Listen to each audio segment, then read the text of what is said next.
Stock మార్కెట్లో invest చేసే ముందు మీరు చూడాల్సిన ముఖ్యమైన నంబర్ ఇది P/E రేషియో. P/E అంటే ప్రైస్ టు అర్నింగ్ రేషియో. ఇది ఒక షేర్ ఎంత ఖరీదో, ఎక్స్పెన్సివా చీపా అని చెబుతుంది. అంటే ఒక కంపెనీ సంపాదించే రూపాయి లాభం కోసం ఎన్ని రూపాయలు చెల్లించడానికి సిద్ధంగా ఉన్నారో ఇది ఆ నంబర్. ఉదాహరణకు ఒక స్టాక్ ధర 100 రూపాయలు ఉంటే దాని లాభం 10 రూపాయలు అయితే P/E రేషియో అనేది 100/10. ఈ రేషియో అనేది 10 అన్నమాట.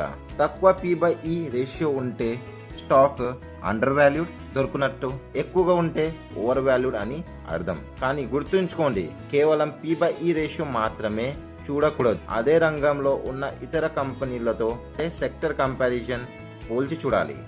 ఐటీ స్టాక్ అంటే ఐటీతో కంపేర్ చేయాలి, బ్యాంకింగ్ ఉంటే బ్యాంకింగ్తో కంపేర్ చేయాలి. రెండింటిని మిక్స్ చేయొద్దు. మరిన్ని ఇలాంటి స్టాక్ మార్కెట్ అనాలిసిస్ కోసం ఇప్పుడే ఫాలో చేయండి స్టాక్స్ ఇన్ తెలుగు ఛానల్ని. సో నెక్స్ట్ వీడియోలో మనం బుల్ అండ్ బియర్ మార్కెట్ అంటే ఏంటో డిస్కస్ చేద్దాం. ధన్యవాదాలు.